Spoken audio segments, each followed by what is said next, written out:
Hi everyone, goldfries here, and in this video the topic is the GeForce RTX 2060 cards with 6 gigs of RAM. Is it enough? Well, here's the thing. It's not a clear answer thing, but I can tell you that if you are going to play at 1440p resolution on AAA titles, you might want to consider not getting an RTX 2060 card. Now here's the thing, when the card was launched, the price is good, like the Galaxy model here retails at just RM 1599, and being of a sub RM 2000 card, of which of course your price over the US or whatever else will be different. Over here in Malaysia, the price is very good compared to, let's say, I'll take Zotac for example. They have 2060 and 2070 cards with a price gap of RM 600. So RM 600 difference is about US 150, thereabouts. So the argument is that RTX 2060 makes 2070 seems redundant because it provides really good frame rates, pretty much close to the 2070. But many people fail to see that the 2070 has 8 gigs of RAM. 2070 and 2080 are like replacements of the 1070 and 1080, of which have 8 gigs of RAM. The 2060 here, although the performance is around the 1070 Ti and the 1080, the RAM maintains at 6 gigs like the 1060. So what is the problem here? The problem is that games have advanced. So if you're playing at full HD resolution, it's not a problem at all. 6 gigs of RAM, typically, that's alright. But for 1440p, many games do run fine, but here are the titles that I find that the RAM utilization comes to around 90 to 95% of the 6 gigs of VRAM available. They are the Shadow of the Tomb Raider, Assassin's Creed Odyssey, and then there's Battlefield 5. And it's not just these new titles. Even Rise of the Tomb Raider, which is a game made from many years ago, manages to push the VRAM usage to almost 6 gigs. And last but not least, I'll include also a 3D Mark Port Royal test at 1440p resolution for your viewing. So let's have a look at the recordings right now.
Estaré aquí toda la noche.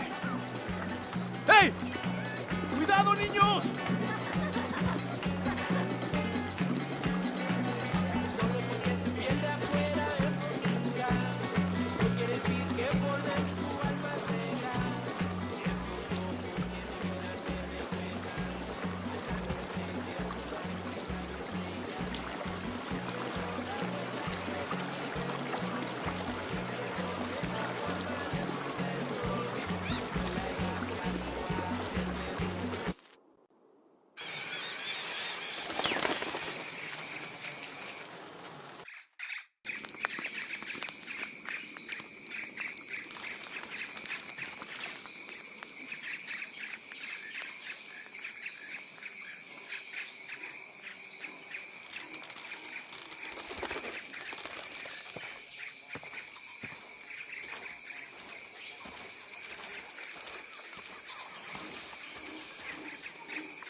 Don't come any closer.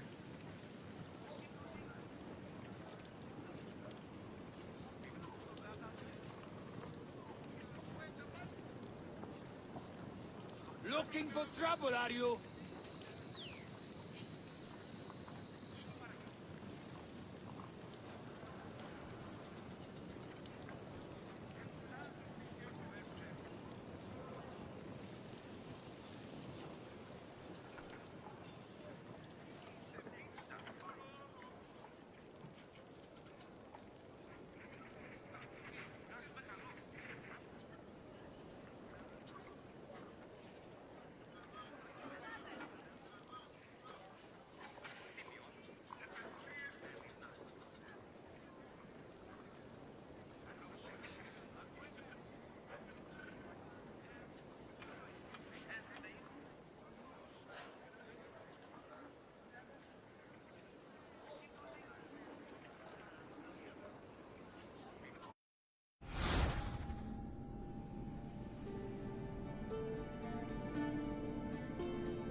This is London.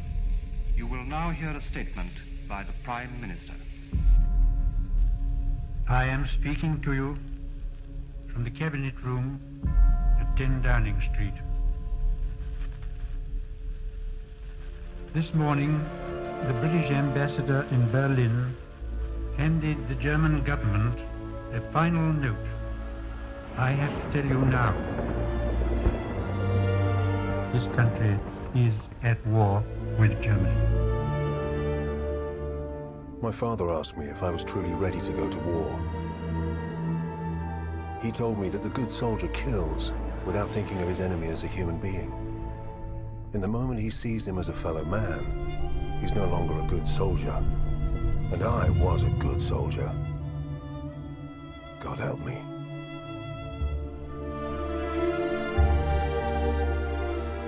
Within each of us lie the seeds of an undefined greatness. We are the fathers of our own future. That future must be chosen, nurtured, guided. It must be driven with conviction.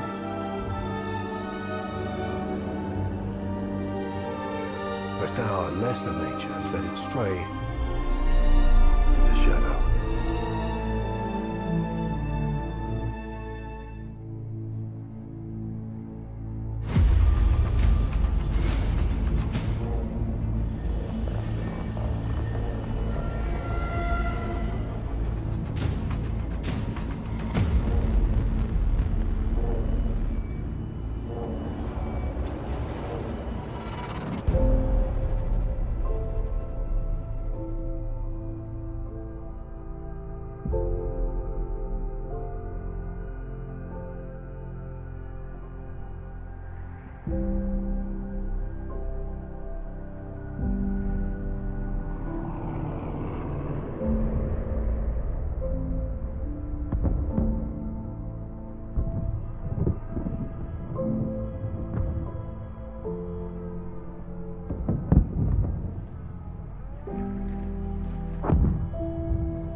Feindlicher Soldat!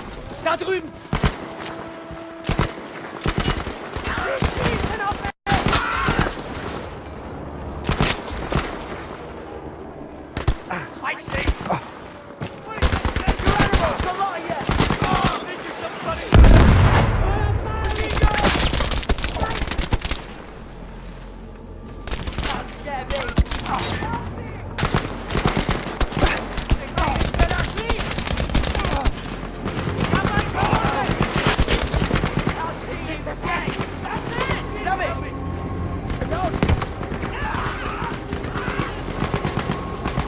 Surrender while you can!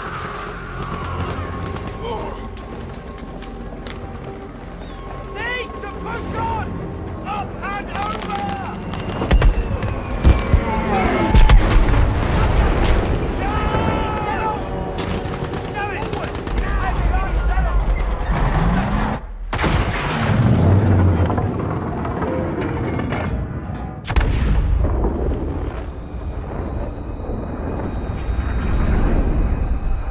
We fought everywhere, in every condition known, using weapons we had never dreamed of. But death is death, no matter where you are. And suffering is the same in every language.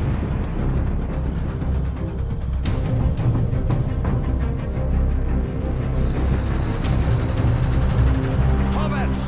Köpfe runter! Feindlicher Panzer! 12 Uhr!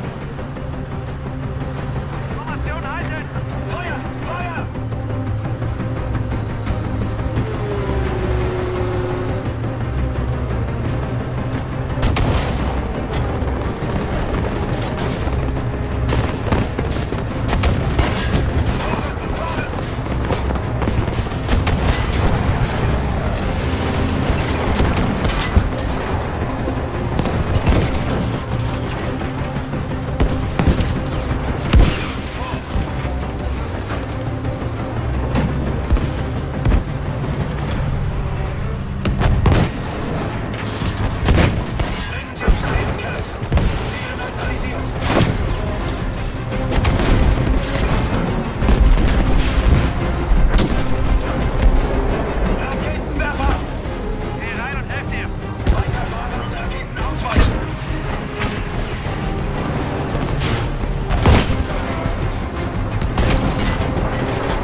Technology moved faster than you could think how to use it. Yours, theirs, it didn't matter. This war would prove that from ocean bed to mountaintop, the greatest killing machine is man.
home. It wasn't just about the soldiers on the front. This time, the crosshairs found the workers on the assembly line. They found the commuters on the train. And they found the children in the schools.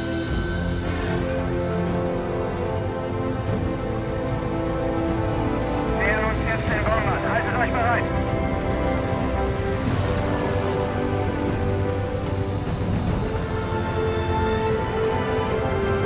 Geblieben. Information bleiben.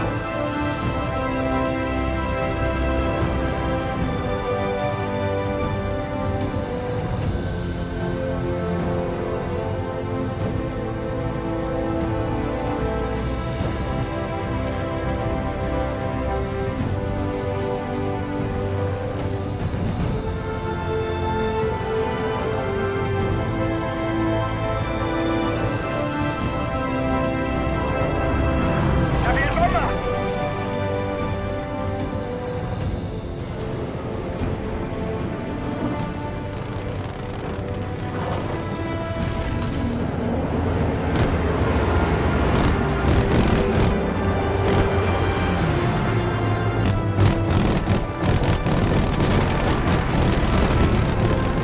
Gute Arbeit. Ziel suchen und angreifen.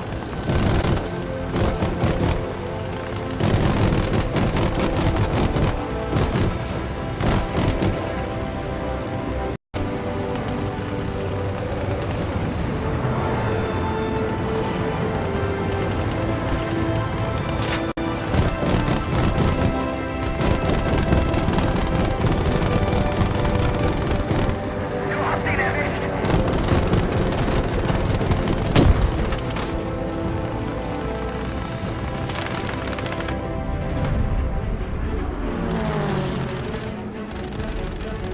Spitfire ist im Anflug.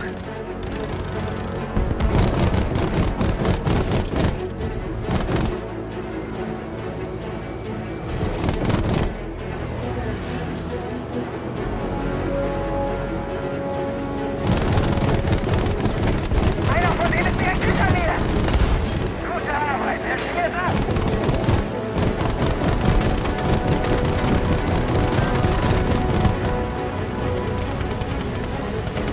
Ich habe einen hinter mir. Brauche Hilfe.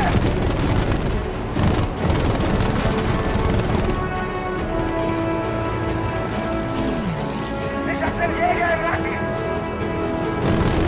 Verteilt euch.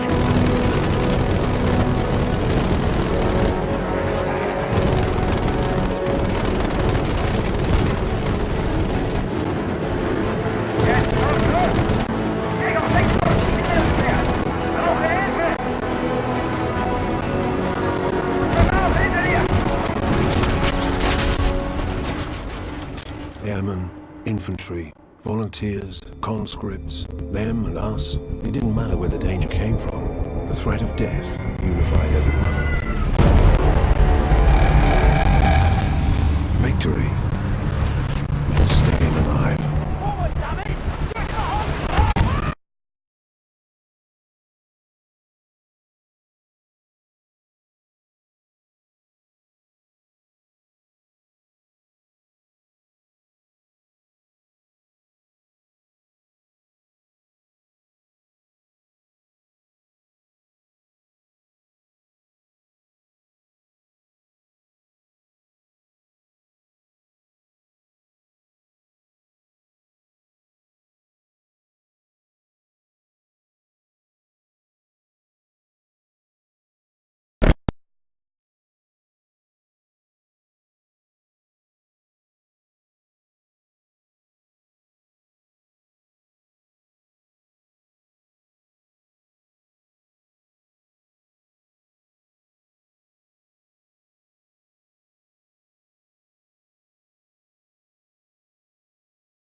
recordings. So this is not a review, it's just to show you the VRAM usage. Now these two cards are at the performance, these two cards are the 2060, that is. So the 2060 level, RTX 2060 cards are at the performance level of the GTX 1070, 1070 Ti and even to the 1080. So when you are at the 1070 to 1080 performance level, typically you think that they are suitable for 1440p resolution gaming. True, as you can see the frame rate, it is still good, it's still hovering over 30 and it's between 30 to 60. For a AAA title, I'd say it's alright, but bear in mind that being at 90% RAM utilization, who knows how long these cards will last. Upcoming games like the Division 2, I heard will take up a lot of VRAM, and who knows, there are whatever other titles for the next years to come will be definitely occupying more VRAM space. So if you are planning on gaming at 1440p for AAA titles over the next 2 or 3 years, maybe it's a good idea to forget about the 2060 cards and fork up a bit more for the 2070. Or better yet, just go for the 10 series card. They're still very good by today's standards because ray tracing DLSS, I don't think they are going to be much utilized over the next year or two anyway. Alright, so that's it for this video.